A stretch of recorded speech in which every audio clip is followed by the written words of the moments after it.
তুমিও বলবে কার্তিক ঘোষ। ভালো মেয়ে ঠিক কাকে বলে জানো? ভালো ছেলে মানে কি? তুমিও বলবে সহজ প্রশ্ন, মাপকাঠি একটি। যে মেয়ে পেয়েছে অঙ্কে 100, যে ছেলে ভূগোলে সেরা, এরাই তো ভালো, সবাই বলছে। হীরের টুকরো এরা, কাগজে ওদের ছবি ছাপা হয়, টিভিতে দেখায় মুখ। ওদের জন্য আমারও তো ভাই আনন্দে ভরে বুক। কিন্তু কি যেন তোমাকে বলছি, দেখে শুনে হয়। শুধু এত এত নম্বর পেলে ভালো ছেলে মেয়ে হয়? আচ্ছা ধরো না, যে মেয়ে পেয়েছে অঙ্কে অনেক কম, ওর গান শুনে মুগ্ধ সবাই, হাততালি হরদম।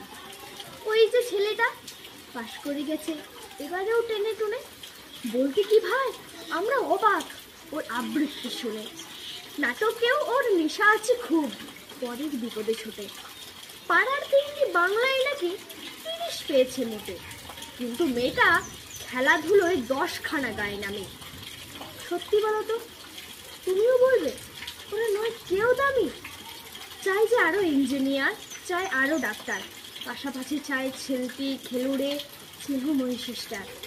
কম নম্বর পাওয়া ছেলেটায় কারিগর বলে আজ দেশটা গড়তে ওর হাতেও দেখো কত দরকারি কাজ।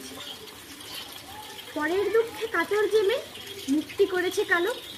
কম নম্বর পেয়েছে বলে বলবে না ওকে ভালো? তাই তো বলছি, শুধু নম্বরে হয় না কো মাপকাঠি। ভালো ছেলে মেয়ে বলতে কি ভাই, মানুষ চাইছি খাঁটি।